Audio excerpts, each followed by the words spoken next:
Hey, it's Michael Mena, and today I'm going to be rebuilding famous Mario Kart course, Coconutmall.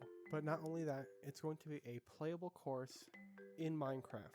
But we're going to get to all that later. First, if you don't know, Coconutmall is a Mario Kart track on the Wii. And now, I don't have a Wii, but recently the Coconutmall track was added as DLC to the Switch, which will give me a chance to look at this course up close and get it as close to the original as possible. And now we're in game, and I'm going to go ahead and start building this thing. And although I could make a layout of the entire course, instead I'm just going to build the entire thing room by room. And so now the first thing we're going to have to do is get a sense of scale for the entire build. And I didn't know how big I was going to go with this thing, but I decided that this finish line was going to be my point of reference for the entire build. And as you can see, every square on this finish line was going to be equivalent to one block in game. And now I'm going to immediately start building the surroundings. And as you can see, this thing is very big. So now it seems like a better time than any to mention that this video took over 70 hours to complete. So if you could, please consider subscribing. I put a lot of effort into every video, and I even have 2 more videos planned and I'm currently working on for the future.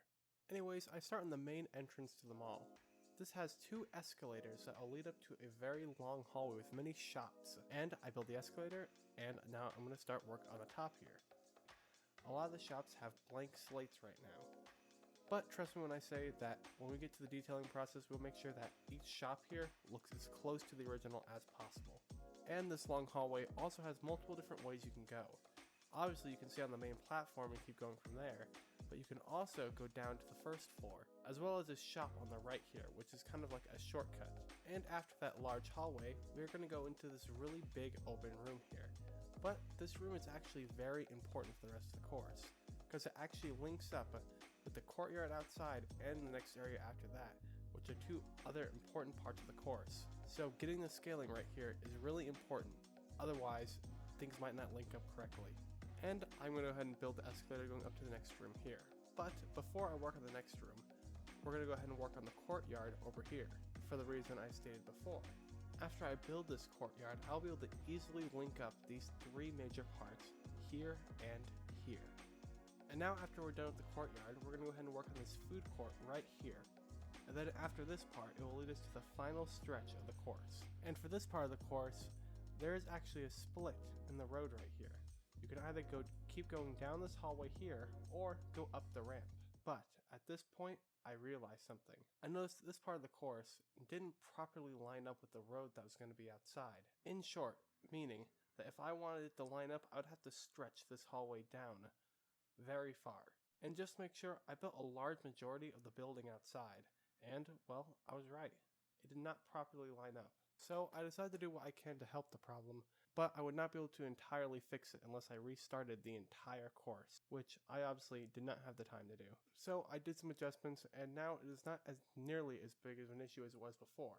And so I decided to go ahead and build the parking lot outside, since I already had built a large majority of the building before. And then I decided to go ahead and build the final parts of the inside of the mall, being this long hallway which will lead to this circular room, and this ramp, which will lead up to a gliding area. And now, the entire track is laid out. So if I really wanted to, I could go ahead and make the course playable right now. But we're not done yet, and actually far from it. We still have a lot of detailing to do. One of the things we're going to do is actually do some color correction, which you can see right here. And that's a lot better. Now the colors aren't as dull. And now for the detailing, the first thing we have to do is do these skylights, which will appear in multiple different areas in the course. As you can see, there's one in this large hallway right here, this big open room, and the ramp at the end. Then I decided to do a lot of cleaning up, since many parts of the build were kind of messy and hard to work with. But now I decided to go ahead and put my attention to the work on the outside of the mall. First, I made this brick pattern for the main building. This brick pattern is in multiple different places in the mall, so I reused this many times. Then I work on other things outside. I work on detailing the road, beach, and multiple other details along the sidewalk. And then you can see these buildings in the background on the side of the course, so it isn't just an endless void beyond it. So I'm making the same buildings here on the side. And then you can also see these buildings in the far background. These are very tall buildings and they add immersion to the overall area. And now next, despite my inexperience in making cars, I decided to make some cars for the parking lot here, the same ones they have in the course. This is just so it isn't an empty parking lot. And then there's these banners on the side of the building outside. I decided to make those same banners here. And for the final thing outside, I decided to go ahead and make the classic Coconutmall sign in the front of the building. And although I didn't want to use custom textures for this build, I decided since the sign is such an important element of the build that I would retexture a few blocks so I can get the right color for everything. So I retextured endstone and purple to make the classic sign on the front. And now it's time to start detailing the inside of the mall. First with this main entrance hall. I just decided to add a few details on the side of the walls here. And then up the escalator. And now we can start to begin work on the shops up here. Now some of the shops are very detailed inside, some even with interiors, but many of them aren't. Some of them are just kind of basic. So I decided to go ahead and try to replicate the same thing here. First with a bookstore and another shop on the right, and then also these 3 shops on the left here, even a restaurant and toy store. And then we can't forget about this shop over here on the right, which is actually for a skip on the course. Then I decided to go ahead and make the rest of the shops for this long hallway. Many of them look pretty similar, except for their signs, which I tried to have resemble the ones in the course. Then I decided to add some final details for this room and the bottom floor. And now for this big open room, I made all the shops and details on the side, including this fountain in the center. And now for this ramp, there is many details on the side of the wall, which makes it look like a Mario level. So I did the same thing here. And now to the courtyard, which has many things like outdoor shops, palm trees, and a center fountain. And now for this upstairs area, we gotta decorate it as a food court. So I made some countertops and even put some cake in glass casing. And then finally, I started work on this last circular room at the end here, which just has a few details, like this tree in the middle. And then other than a few minor adjustments and details, that's it on the building side of things. And I gotta say, I'm really happy how it turned out. And if you look at side by side, it looks pretty similar to the actual thing, which is exactly what it's meant for. And it also has a lot of cool details that are from the course as well. Like one of my favorite things is this vending machine right here. I even added some custom blockheads to represent actual drinks in there. And now, back onto what I said at the beginning of the video, which is that this course is going to be completely playable in Minecraft. And you might be wondering how we're actually going to do that.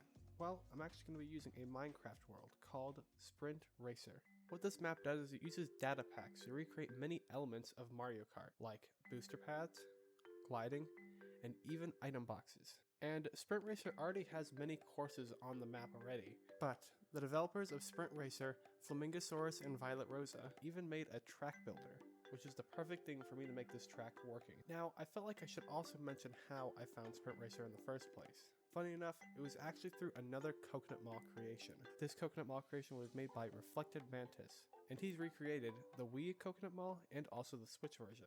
Now, I felt like I should mention him because 1, I got the idea to use Sprintracer from him, and 2, he's made tons of other Mario Kart recreations. So if you're interested in that, I'll leave his channel in the description because chances are this is probably the only Mario Kart track I'm actually going to build. Anyways, it's time to start making this track actually work in Sprintracer. First, I actually have to import the entire map into Sprintracer using World Edit. And the only way I could really make this work was copying and pasting small sections of the entire map until the entire thing was on there, which took a long time. And now, I don't really know how to explain how I made this in an interesting way.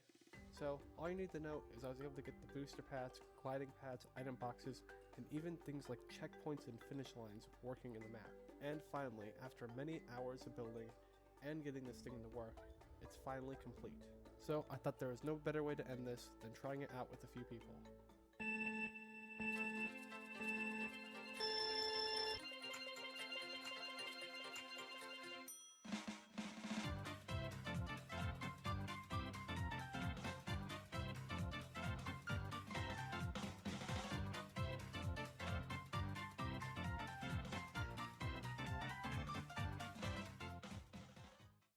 And that about wraps up the video. And as I said before, I'll be putting RefectedMantis' channel in the description, as well as the map download, but also the original Sprintracer map. And remember, if you do decide to download this course, then you should go support the original developers as well, because I obviously could not have done this without their incredible map. And that's about it. I'll see you in the next video.